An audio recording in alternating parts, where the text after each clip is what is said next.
बिस्मिल्लाहिर्रहमानिर्रहीम। आज हम बयान करेंगे कि शब कदर की कितनी फ़जीलत है।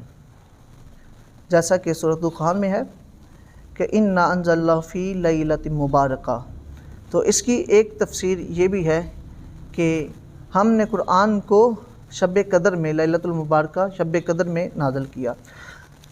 अब ये ख़्याल आपको आएगा कुरान तो लैलतुल कदर में नाज़िल हुआ है, तो इसकी तफसीर ये है कि कुरान के दो नज़ूल हैं। एक है लोहे महफूज से आसमान दुनिया पर नाज़िल हुआ एक बार यकबारगी के साथ, और एक है आसमान दुनिया से आप सल्लम पर गार हीरा में नाज़िल हुआ। ये जब है आसमान दुनिया से रसूलुल्लाह सल्लल्लाहु अलैहि वसल्लम पर नाज़िल हुआ, ये शब कदर को, लैलतुल कदर को नाज़िल हुआ था। और जब लोहे महफूज से आसमान दुनिया पर नाज़िल हुआ था वो शब बरात को नाज़िल हुआ था। इसकी ये एक तफसीर है जो आपके गोश गुजार मैंने की है। तो इस वजह से शब बरात की बहुत ज़्यादा फजीलत है, बहुत ज़्यादा वाक़यात हैं इसके बारे में, क्योंकि इस रात इबादत की जाती है और इबादत तो अल्लाह की है, अल्लाह के सिवा किसी की इबादत नहीं है। कुछ लोग ऐसे कहते हैं कि नहीं जी ये कोई रात नहीं है फजीलत वाली। देखिए वो अल्लाह की इबादत से रोक रहे हैं। अल्लाह के खालिक़ कायनात ने अपनी इबादत का हुक्म दिया, या अय्युहन्नासु उबुदू रब्बकुमुल्लज़ी खलक़कुम वल्लज़ीना मिन क़ब्लिकुम लअल्लकुम तत्तक़ून। एक दफ़ा ने कई दफ़ा मुतअद्दिद मकामात पर मेरे रब ने अपनी इबादत का हुक्म दिया है। और फिर अम्बिया का भी यही काम है, उन्होंने भी कहा अल्लाह की इबादत करो, औलिया ने भी कहा, उलमा ने भी कहा। इबादत से रोकने वाला कौन है? वो इब्लीस है जो इबादत से रोकता है। तो इबादत से रोकना नहीं चाहिए। किसी तरीके से लोग अल्लाह की इबादत करते हैं तो हो सकता है इस रात में आएँ, बयान सुने, वाज़ सुने, इबादत करें, उन्हें लुत्फ़ मिले और वो आबिद बन जाए, नमाजी बन जाए।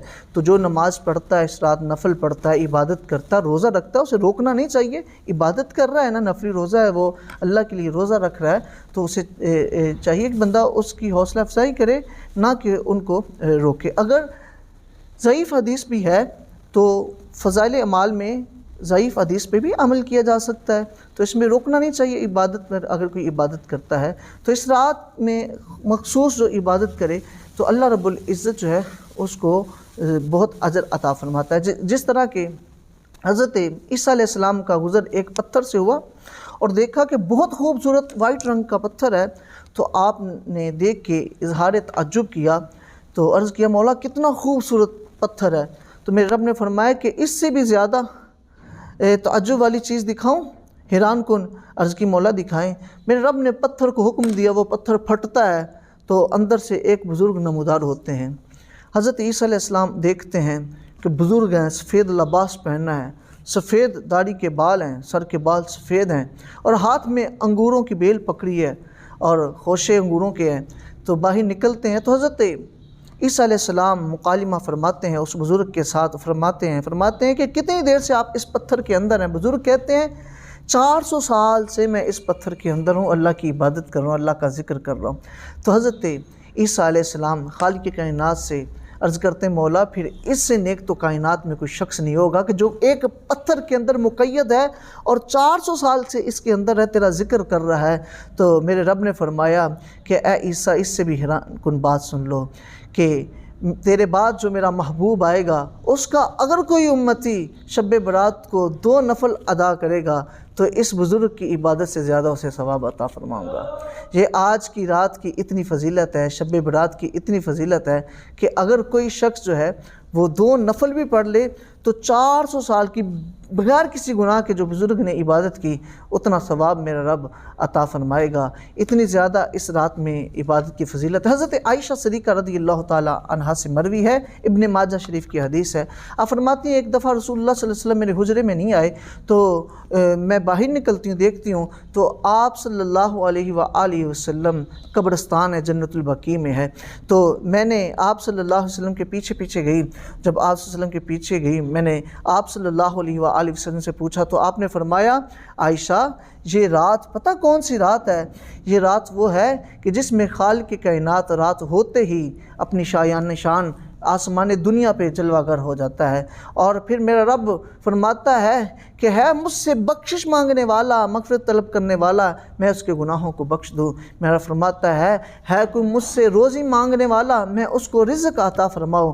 پھر فرمایا میرا رب فرماتا ہے کہ ہے کوئی مجھ سے مانگنے والا، دعا مانگنے والا، کہ میں اس کو عطا کروں۔ فرمایا اسی طرح صبح فجر تک جو ہے وہ یہ سلسلہ جاری رہتا ہے، میرے رب کی رحمت پکارتی رہتی ہے، جو مانگتا ہے میرا رب اسے عطا کرتا ہے۔ اور پھر نبی کریم صلی اللہ علیہ وسلم نے فرمایا اے عائشہ یہ رات بڑی خاص رات ہے، فرمایا کہ اس رات میرا رب بنو کلب کی بکریوں کے بالوں کے برابر جو ہے اور اس سے بھی زیادہ لوگوں کو جہنم سے آزاد فرماتا ہے۔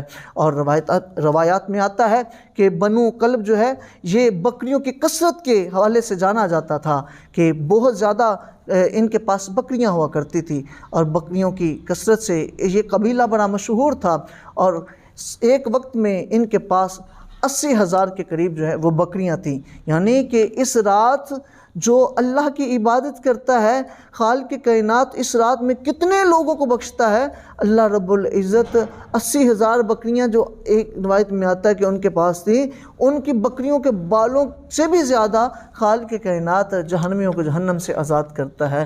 یہ رات بہت اہم رات ہے، بس اس رات میں اللہ کے حضور دعا کریں اور گڑ گڑا کے روئیں، معافی مانگیں۔ کچھ ایسے لوگ ہیں کہ جن کی اس رات بھی بخشش نہیں ہوتی، جس طرح کی روایات میں آ چکا ہے کہ وہ عادی شرابی ہے، جو کہ شراب کا عادی ہے، جب تک توبہ نہ کرے اس کی معافی نہیں ہے۔ اور کینہ رکھنے والا، مسلمانوں کے بارے میں بغض اور کینہ رکھنے والے کی بخشش نہیں ہوتی۔ والدین کے نافرمان کی اور زانی کی جو ہے وہ بخشش نہیں ہوگی، اور نجومی کی بخشش نہیں ہوگی، نہ اس کے پاس جانے والے کی بخشش ہوگی، جب تک کہ وہ معافی نہ مانگ لے اور سچی توبہ نہ کر لے۔ یہ ایسے لوگ ہیں جن کی اس رات جو ہے وہ بخشش نہیں ہے، الا یہ کہ یہ توبہ کر لیں، سچی توبہ کر لیں، اس کے بعد وہ گناہ نہ کریں۔ دیکھیں والدین کی نافرمانی بہت کبیرہ گناہ ہے، اور والدین کا نافرمان جو ہے وہ بھی اس رات نہیں بخشا جائے گا جب تک کہ وہ توبہ نہ کر لے اور والدین سے معافی نہ مانگ لے۔ تو اس رات میں اللہ کو راضی کریں اور اگلے دن روزہ رکھیں، انشاءاللہ اللہ تعالیٰ جو ہے اس رات کی فضیلتیں عطا فرمائے گا۔ وآخر دعوانا الحمدللہ رب العالمین۔